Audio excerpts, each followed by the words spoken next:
When I was a kid, everyone I know played a horrible prank on me. This is something I should probably be speaking about with a therapist. I know, I would, or I have been, but that's not really an option anymore. In fact, I couldn't tell you how many times I've told this story to various medical professionals. I'm 30 now, 20 years since it happened. I just want it to stop. I was a pretty average kid, I think. A little weird, but every kid is a little weird. I had an older sister, and we fought like two cats. I had a couple good friends, most of whom lived on my street or one street over, and we would meet after school and play until it was time for dinner. My life was fairly ideal. I played soccer, I think. Honestly, I have a lot of trouble remembering much of my childhood, but I remember that I got a Nintendo DS for my 10th birthday, and we had a big party in the backyard. Practically the whole neighborhood showed up. My birthday was just before school got out for the summer, so the air buzzed with excitement and the evening was warm and felt more alive than other nights. The grown-ups started a fire in our little fire pit, and they sat around it and drank beer while we ran around. I was allowed to stay up late, chasing fireflies and roasting marshmallows until exhaustion took over. I remember going to bed happy, excited for summer, and exhausted, the glow-in-the-dark stars on my ceiling above me shining faintly as I drifted off. But the next morning, something felt off. Not a nightmare, not fear, just wrong. "Mom," I called into the hallway. No answer. The smell of coffee lingered, dishes in the sink, eggs stuck to a pan. But no one was home. And then I opened the door. Halfway up the walkway was the mailman, on the ground. Fresh blood pooled beneath him. His limbs bent at horrible angles, his package soaked in red. I froze. I couldn't move. I stumbled back inside. "Mom?" My voice cracked, trembling. Silence pressed against me, louder than anything I'd ever heard. And then her room. Our old cat slipped out the door, brushing against my leg. The lump in the bed. I pulled back the covers, and I saw blood everywhere. Her eyes open, mouth wide open, frozen in a scream. I gagged, stumbled. My legs gave way. I tried to call the neighbors, but when I knocked on their door, I found them too. Dead. But the blood tasted sweet. Corn syrup.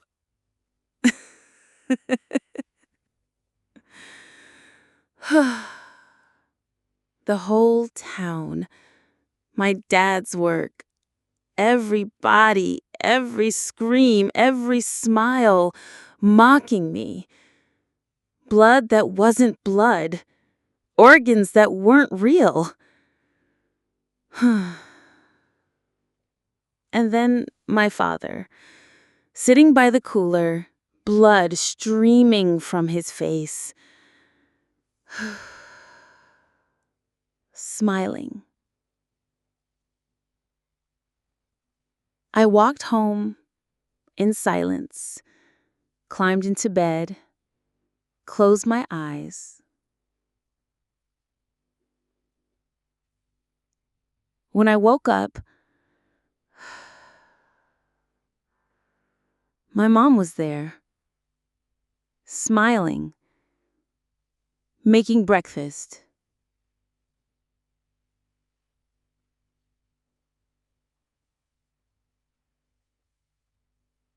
like nothing had ever happened. I convinced myself it was a fever dream, a hallucination. I let it go for 20 years. Until today, in my therapist's office, the same silence, the same smell, and then, wait, she's alive. I checked her pulse, but her eyes, open. That smile.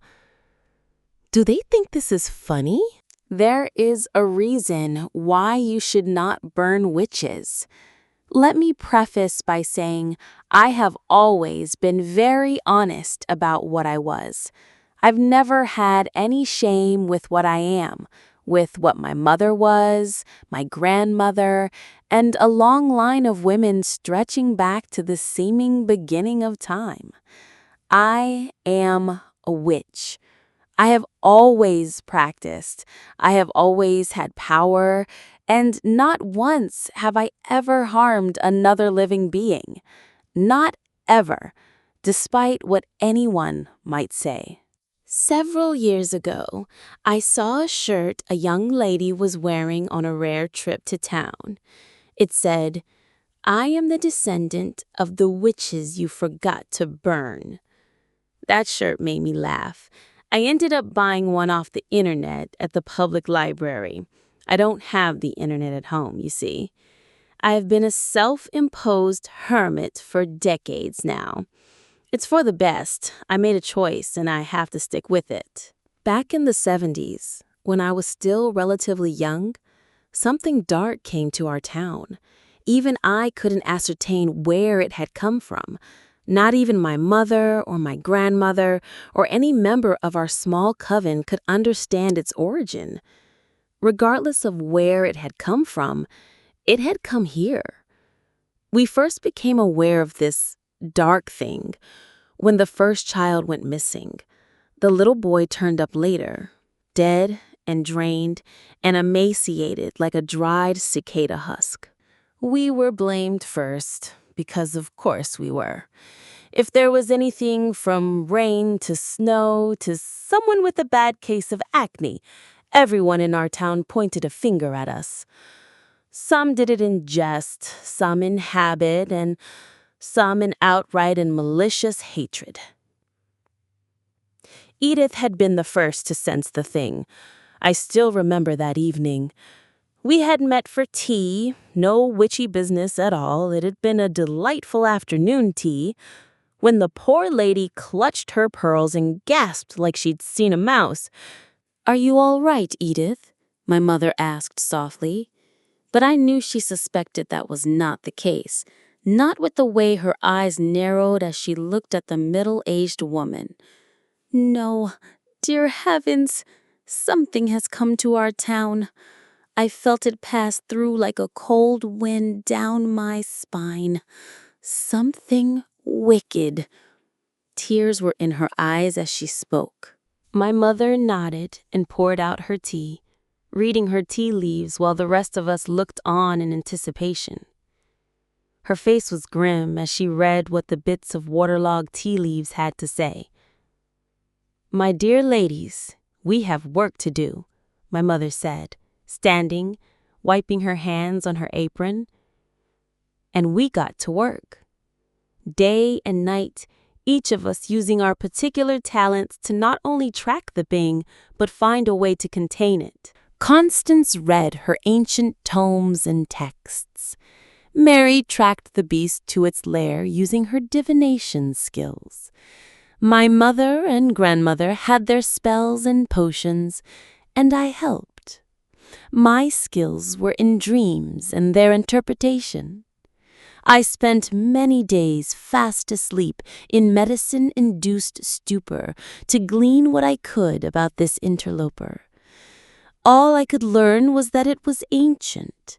Perhaps at one point it was worshipped. It had been summoned by those with less skill to do their bidding. Instead, it had killed its would-be jailers and fled into the world, finding victims and blood where it could. Do you have a name, Gretchen? Without a name to bind it, our prison will not be as effective, my mother asked, her voice filled with concern and anger. No, Mother, no name. It has many names, and the dreams have not revealed its true name to me, I said softly. No matter, the magic and bindings will hold, though we ourselves will be bound to it until our deaths, my grandmother explained. And what about after our deaths, Elizabeth? What then? Mary asked, her voice sharp and worn thin from patience. Then it shall be free, unless we can learn its true name and banish it from whence it came, my grandmother said with a tiny shrug. A price we must pay to contain it. It's been killing children, and it will not stop until it has gone through every innocent life in the town, Edith said, teary-eyed. We lay our trap. It was easy. I was the willing bait for the thing. I was the youngest, and mother and grandmother had filled me with potions and tinctures to make me more appetizing. We lured it to a small cave located on our property. We needed somewhere private where prying eyes would not see us, and more importantly, not disturb the thing once it was captured. It came quickly on its shadowed feet. It took no effort to hide itself. It was darkness itself. No prey escaped it once it had its eyes set upon it. By this time, over a dozen children and young women had been killed. More blame was laid at our feet. We were being threatened to our faces. Dead animals were thrown into our yards. Bricks with threats written on them were tossed through windows. When I felt the thing's presence at my back, it took all the strength I had to not run. Our magic was strong, and unbeknownst to the thing, it was already trapped. I could feel the panic set in when it realized it could not leave the cave. Whispered threats were uttered as it reached for me and found it could not grasp me. It writhed, it screamed and begged, and it promised all manner of worldly goods and powers if it would let us go. We ignored it. We all took turns sealing the small cave with bricks and mortar. When the final brick was laid, our powers were tied to its containment, to its life, and hopefully, eventually death. As long as one of us lived, it would be locked behind its prison of earth and brick. But then we started to die. One by one, old age claimed us. My grandmother first, followed by my mother. Constance drowned on a trip to Florida. Edith and Mary lived into their 90s. But the grim reaper comes for everyone in the end. I am the last. I am in my 80s. I have never married or had children, though it was not for lack of trying. The rumors that it had been me and my coven who killed those innocents all those years ago never went away. They only grew. I have tried to find out the true name of the thing, but to no avail. I have looked in books, I have scoured the internet and found nothing. I have reached out to other supposed witches and been met with scammers and liars. I feel so alone. And now I am dying. The last few years, the harassment has gotten so much worse. I have not been able to safely leave my home, as when I do, I am followed and stalked. I've been threatened with death, and today it seems like they have made good on their threats. My home is on fire. The flames are creeping along my hallway, and I can see the light from the fire getting brighter. And there is smoke, so much smoke. Outside my window, I hear them screaming. screaming the same thing people like them have screamed for centuries. Burn the witch! Burn the witch! I have fallen to the floor and I'm coughing. And I'm afraid. Afraid for myself and the others. There are many innocent people that live in this town now. I can feel the thing stirring now. I can feel its anticipation. Once I die, it will be free, and the bricks have already begun to fall away. As the flames finally reach my door, I feel pity. I have no illusions about the pain and fear this creature will unleash on the people of this town. They are about to learn a very important lesson, one that will be written in the blood of their children. There is a reason why you shouldn't burn witches.